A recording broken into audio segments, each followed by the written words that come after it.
Mata adalah panglima hati. Segala yang kita kerjakan tanpa disadari menciptakan misteri yang ada dalam hati. Baik, buruk, kejam, pilu, sampai kisah ironis, semua akan kita kuak di sini, menembus mata batin. Program ini akan menghadirkan orang-orang yang pernah ataupun masih melakukan tindakan di luar batas kewajaran. Dan bintang tamu yang telah hadir di sebelah saya saat ini adalah Intan Saumadina. Apa kabar Intan? Baik, Kak. Kamu punya pengalaman mistis nggak selama ini? Pernah punya. Seperti apa di ceritanya? rumah. Jadi Di rumah sendiri? Iya, di rumah sendiri. Oke. Jadi rumah aku tuh memang rumah kayak tua gitu, udah lama banget, bertahun-tahun nggak ditinggalin sama orang. Terus memang udah banyak gitu yang bilang nggak mau tinggal di sana, nggak mau tinggal di sana. Cuman akhirnya dibeli sama papa, terus direnovasi jadi lebih layak lagi. Terus kita tinggal di sana dan itu kejadiannya tuh udah lama sih sebenarnya waktu aku masih SMA. Oke. Iya, itu masih SMA. Terus jadi tuh pernah papa sakit, terus pingsan dibawa ke rumah sakit karena besoknya aku mau UAN, aku nggak boleh ikut ke rumah sakit kan? Jaga rumah. Iya, ditinggal cuma berdua sama adek. Terus lagi ke kamar mandi depan, terus tiba-tiba tuh kita nangis semua, emang kondisinya di rumah tuh nangis semua karena papa udah nggak sadar ya. Oke. Terus aku sama adek nangis, terus tiba-tiba tuh kayak ada yang ikut nangis gitu di belakang kamar mandi. Itu kenceng banget Dan suaranya. jelas banget suaranya. Dan aku pikir itu halusinasi aku doang. Terus akhirnya aku keluar kamar mandi, adik nanya, "Kak, itu suara apa?" Wah, berarti bukan aku doang yang denger. Terus dia masih nangis panjang. Terus pas saat aku coba teriak, coba beraniin diri, aku teriak, "Udah, nggak usah takut, nggak akan ada yang berani sama kita di sini." Aku buka pintu luar, udah berhenti. Gitu. Hilang suaranya gitu Iya, aja? suaranya hilang. Oke. Tapi papa gimana sekarang keadaannya? Papa sehat, Papa sehat ya, alhamdulillah. Mudah-mudahan kamu juga sehat-sehat aja ya. Kita akan segera ketemu dengan partisipan kita yang pertama. Berikut ini akan hadir seorang pria yang mengaku melakukan pesugihan piring rotan. Malam hari ini kami akan panggil dia dengan nama samaran. Kami persilahkan Mardi.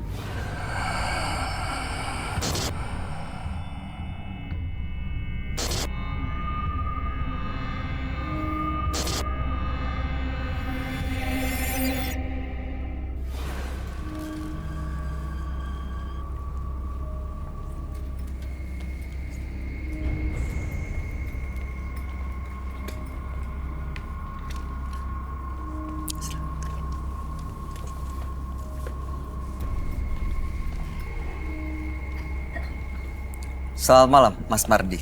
Malam, Boleh kami tahu pekerjaan Mas Mardi? saya berdagang. Oke, apa yang mau Anda ceritakan? Saya mau bercerita, saya waktu kecil itu terlalu banyak dibully, bahkan dari keluarga saya sendiri. Makanya saya bertekad dan berambisi untuk jadi yang terbaik dan paling sukses di keluarga saya. Oke, itu motivasi yang baik Itu motivasi sebenarnya. saya. Lalu? Tapi dalam perjalanan sampai saya besar, itu agak susah untuk menjadi yang saya mau. Oke, kemudian? Kemudian saya kenal satu orang di Jawa Tengah sana, Semacam dukun? semacam itu. Anda datang ke sana? Tidak sengaja. Apa yang Anda lakukan di sana? Saya ngobrol-ngobrol dengan dia dan dia memberi solusi kenapa tidak ambil pesugihan. Lalu Anda ambil pesugihan itu? Awalnya saya menolak karena saya berpikir apa yang akan terjadi kalau saya ambil. Tapi karena kebutuhan dan keinginan saya untuk cepat sukses, saya ambil. Pesugihan ini bentuknya seperti apa? Piring rotan.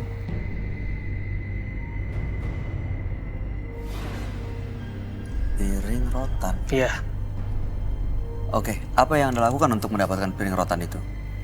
Yang saya lakukan di sana hanya membayar suatu mahar, Harganya? 500.000. Oke, kemudian Anda bawa pulang piring rotan? Saya bawa pulang Dan Anda dapat apa yang Anda impikan? sejauh ini ya. Oke. Terus kenapa datang ke menembus mata batin? Karena bagi saya sudah cukup perjalanan seperti ini. Saya pengen semuanya kembali normal.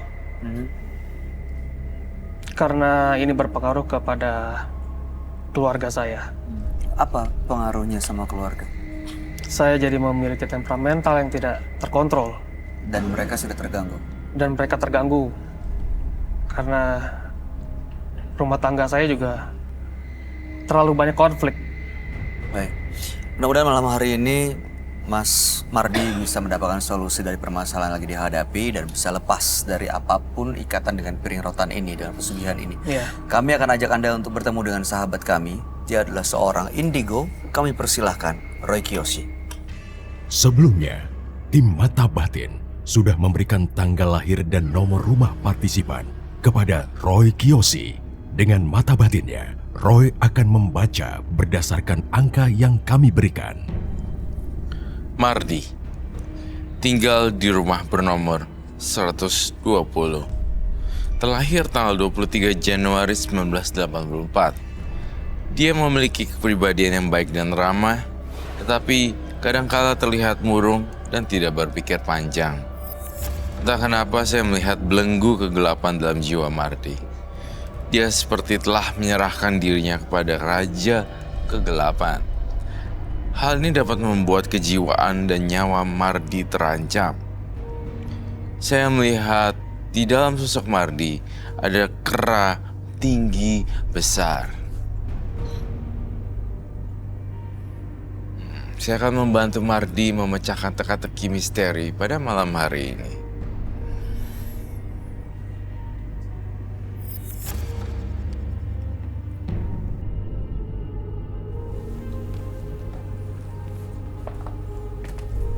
Halo, selamat malam. Selamat malam. Silakan duduk semua. Terima kasih. Mardi, dengan tanggal lahir 23 bulan 1 1984 dan nomor rumah 120 atau 120. Mardi karena sering dibully, akhirnya punya ambisi. Untuk mewujudkan ambisinya, datang ke dukun, mendapatkan pesugihan piring rotan. Betul. Tapi belakangan justru yang Mardi rasakan adalah gangguan terhadap keluarga dan temperamen yang tidak terkendali. Iya. Makanya datang ke Menembus Mata Batin untuk bisa lepas dari pesugihan itu. Iya. Oke. Gimana, Roy? Apa yang kamu lihat, Roy? Pertama saya lihat waktu pas lihat Mardi pertama kali, saya ngelihat tiba-tiba dalam mata batin saya adalah seekor kera.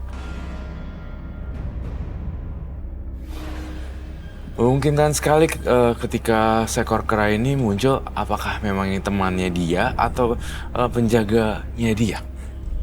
Dia ada di mana keranya itu, Roy? Jadi dalam vision saya, tiba-tiba saya melihat Ada muncul kera? ya ada muncul kera tiba-tiba, tapi Oke. belum hadir di sini. Mungkin saja ketika dia memanggil Mardinya, kera itu akan muncul.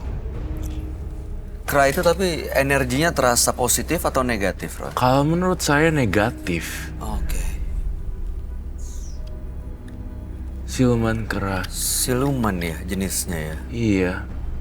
Dan jahat sih sebenarnya kalau menurut aku. Cuma memang kan banyak manusia ya kena tipu daya. Jadinya terkesan seolah-olah baik, terkesan seolah-olah biasa aja. Tau-taunya minta tumbal. Aduh, biasanya yang sudah-sudah kayak gitu ya, Iya. Roy? Mas Mardi pernah ketemu dengan sosok seekor kera nggak? Langsung atau dalam mimpi? Yang bukan kera yang normal pada wajar seperti umumnya ya, tapi yang agak berbeda gitu. Ya, setelah saya melakukan pesugihan itu, ya kadang saya dalam tidur saya pernah dimimpikan seperti kera besar, tapi saya rasa itu bukan kera juga, tapi hanya mirip. Hanya mirip Kera. sama, ya. Kenapa Anda bisa bilang mirip kera? Karena dia mempunyai satu taring yang panjang Taring, kemudian dan buntut yang seperti ikan pari.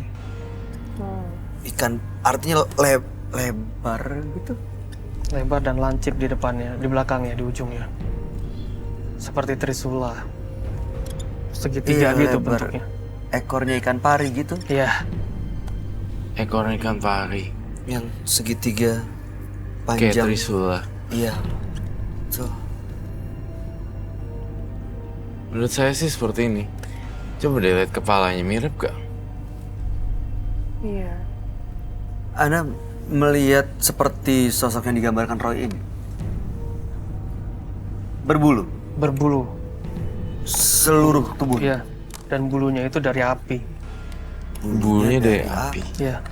Jadi warnanya hitam dan merah. Hitam dan dia punya mata menyala. Iya. Datang dari mana dia? Apakah karena pesugihannya Atau memang sudah lama gitu? atau memang udah lama ngikutin Mardi? Saya rasa sudah lama ngikutin Mardi dan sudah lama juga ini bersemayam ya di tubuh Mardi. Jadi ini sebenarnya menurut saya nggak heran sih Mardi, karena saya ngerasain dia juga ngelakuin spiritual gitu sih, pelamis. Oke. Ini si kera ini, siluman kera ini karakternya memang yang ingin menyakiti orang, membunuh, marah, mempengaruhi pikiran untuk menjadi temperamen atau gimana, Roy? Kalau yang saya lihat ini mempengaruhi pikiran orang, temperamen, tiba-tiba berubah jadi yang dahsyat gitu. Saya ngelihat Mardi tenang, tiba-tiba nanti kalau misalnya keranya masuk gawat banget. Bisa nggak terkendali gitu? Iya, Meledak-ledak. takut banget ya. Aku sih ngerinya ketika dia ini masuk mendiami tubuh Mardi, langsung bermata merah. Matanya kan sekarang masih putih tapi udah mulai kemerahan ya. Iya, ada merah-merahnya yang mata kiri. Udah mulai agak-agak saru semuanya. Aku boleh nanya nggak? Boleh silakan. Mas Mardi kalau lagi mau marah gitu, lagi temperamennya tinggi, itu sadar nggak sih biasanya kalau lagi marah-marah kayak gitu, atau sadarnya selesainya atau pada saat marah? Itu kan kalau kita manusia normal biasanya saat marah tetap sadar ya. Iya. Itu ada ngerasa sadar gitu nggak? Tidak sadar. Karena saya pernah sampai memukuli seorang itu, tapi saya menikmati hal itu. Waktu memukuli Iya. orang, Anda menikmatinya? Iya. Itu pun karena masalah sepele. Saya tidak suka dilihat. Diliatin? Dia hanya melihat, saya jalan, saya tidak suka, saya tegur, saya tidak terima, langsung saya pukul. Setelah. Artinya itu adalah semacam kepuasan batin ya, kalau misalnya habis Iya. mukulin orang langsung puas gitu. Yang sebelumnya saya tidak pernah seperti itu. Ya, oke. Semacam kayak psikopat berarti ya, menyakiti orang tapi menikmatinya gitu. Saya nggak tahu apakah iya, memang ada. benar. Ada sisi-sisi seperti itu ya, ada sisi agak psycho dikit ya. Kalau nyakitin orang langsung puas gitu. Ya, ada kepuasan. Saya mau tahu deh, kalau balik lagi ke waktu pertama kali mendapatkan pesugihan piring rotan, Iya, ada ritual yang dilakukan nggak di tempat itu? saya tidak ada banyak melakukan ritual, hanya Bayar mahar, bayar mahar lalu dan berpuasa putih berapa lama? 30 hari.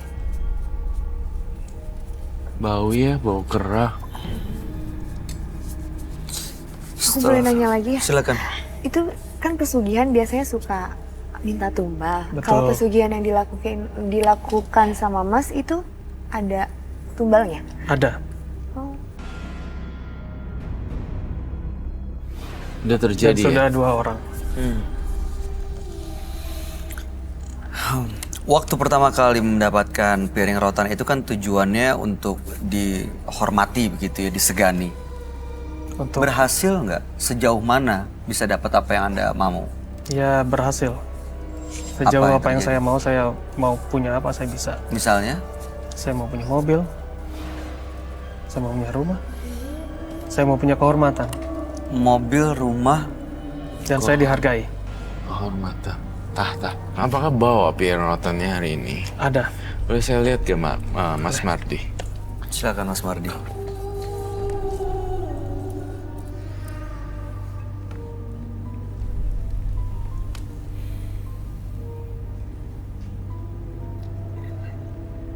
Piring rotan. Dan saya akan menunjukkan bagaimana saya berritual. Boleh silakan.